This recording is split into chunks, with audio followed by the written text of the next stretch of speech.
आज इस वीडियो में मैं आपको बताने वाला हूँ reasons of failure of 4 cost components which are there in construction.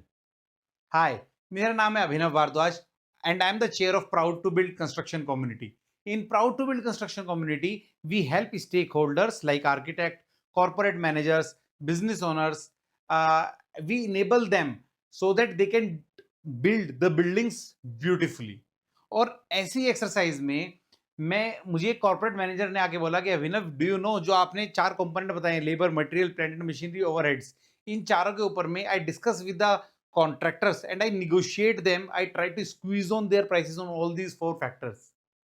While he was very happy about it, I told him, ah, आपने सही करा, उनको स्क्वीज किया, बट क्या आपने प्रोजेक्ट को सेफगार्ड कर रखा है इन 4 फैक्टर्स पे, जिसकी वजह से कल आपका प्रोजेक्ट फेल हो सकता है because you have only spoken about the cost. And he was amazed, ऐसा क्या मैंने कर दिया?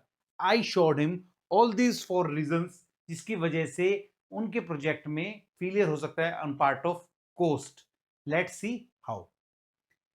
The first factor the first factor is the target price, right? अब जो उनकी प्राइस थी, उन्होंने उसको इन टर्म्स ऑफ लेबर की अगर हम बात करें, लेबर की टर्म में निगोशिएशन किया है। तो we know it is made up of 4 factors, L labour, material, plant and machinery, overheads, LMPO। सो लेबर की टर्म में जब हमने इसको प्राइस को निगोशिएट किया, स्क्वीज किया, तो क्या हुआ होगा? जो प्राइस लेबर की है उससे कम प्राइस या टाइट प्राइस हमने दी है, will he be able to mobilize labor on the project with reduced price? No. Labour अगर आ गई तो उनके ऊपर क्या वो डिसाइड कर पाएगा बहुत अच्छे से? No. What is going to be the eventuality? जब आपके प्रोजेक्ट पर लेबर्स आ ही नहीं पाएंगी, मोबिलाइज ही नहीं हो पाएंगी, तो आपका प्रोजेक्ट कैसे कंप्लीट होगा? It will go towards the delay. जिस डिले के प्रेशर में आप कॉन्ट्रैक्टर्स को प्रेशराइज करोगे कि उन्होंने क्यों नहीं काम किया, but eventually you will end up in a litigation, not in the progress of your project. So you have to address this point when you think कि लेबर के प्राइस को हम इतना स्क्वीज कर रहे हैं और कल को अगर ऐसे चैलेंजेस आएंगे तो how we will address them. That is the first factor, that is regarding the labour. Labour के प्राइस बहुत ज्यादा स्क्वीज करने से we indirectly ends up delaying on our project. So be careful when you are negotiating on the components. One component should have adequate amount, और अगर आप उतना discuss नहीं कर रहे हो तो it should be lucrative, your project should be lucrative, ताकि वहां पर लेबर्स आए और काम कर सके। That is what I mean. Now second factor or the second cost component, that is the material. अब आप मटेरियल की प्राइस के अंदर में जब सेव करने की कोशिश करते हो या उसको लमसम बनाकर दे देते हो, या you give it to the person कि नहीं यार आप इसको काम करो, इस प्राइस के अंदर में निगोशिएट किया, उसके प्राइस बढ़ाए, कम बढ़ाए, what happens? You know, you are affecting the quality of work. Wondering how? Let's see what goes behind. जब हम मटेरियल के ऊपर में बहुत हार्ड निगोशिएशंस कर देते हैं, सो क्या होगा? That person will try to get into the modality कि या तो हम मटेरियल लगाएंगे वरना इसका इक्विवेलेंट लगाएंगे। तो जो आपका ओरिजिनल क्वालिटी ऑफ मटेरियल है वो ना यूज होकर के कोई और मटेरियल का सब्स्टिट्यूट प्लान होगा, which makes sense to the contractors, ताकि वो अपने पैसे बचा सके। एंड आप जब भी देखोगे शॉर्टफॉल आएगा, बिकॉज मटेरियल तो उनको लेकर के आना है, so he will not bring those material, he will always say there is scarcity, there is a problem, rate is not coming, price is not coming, because that much margin is not coming by that channel. So now what is the alternative to it? मैं ये नहीं कह रहा हूं सारा पैसा दे दो, but what I am saying, you can have a explore the concept of base rates for the key items. Brands आप डिफाइन कर सकते हो। When you are negotiating, check the price of the brands as well कि आपको क्या price पड़ रही है अगर आप बाय करते हो तो। और यहां पर समझना है कि जब ये मटेरियल उनके स्कोप में है तो वेस्टेज भी कई बार उनके स्कोप में होता है। So we have to pay them fairly, because जब किसी का फिनेंशियल इंटरेस्ट होगा प्रोजेक्ट में तभी वो प्रोजेक्ट कंप्लीट करेगा। We should not think about this as a capital intensive, इतना पैसा है उसने इतना पैसा कमा लिया। आप भी प्रोजेक्ट क्यों बना रहे हो? आप भी कल को कहीं से पैसा कमाने वाले होंगे। You sheet sweet from that dimension.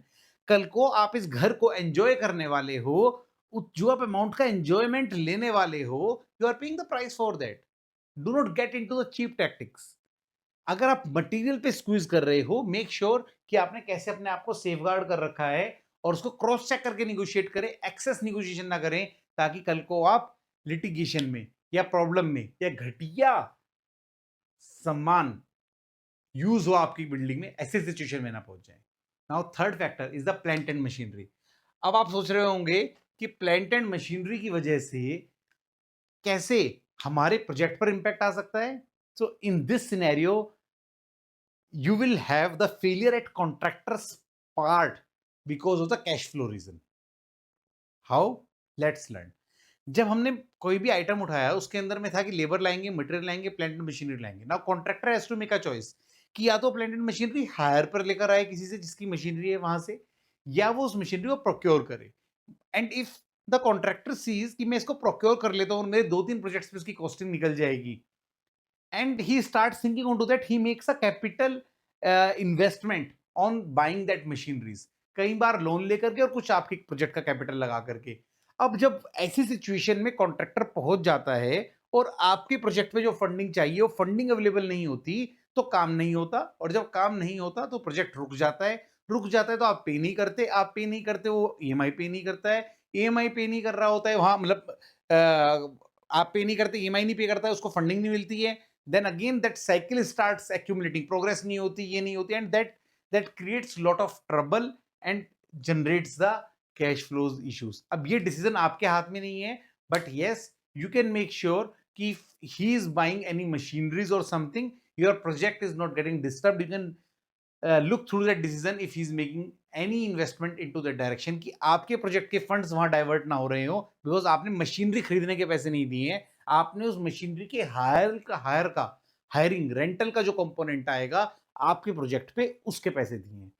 Now this is a tricky check जो आपको करना पड़ेगा अगर कभी आप कॉन्ट्रैक्टर के साथ काम करें, but this is again area जिसकी वजह से प्रोजेक्ट तो आपका इफेक्ट होगा।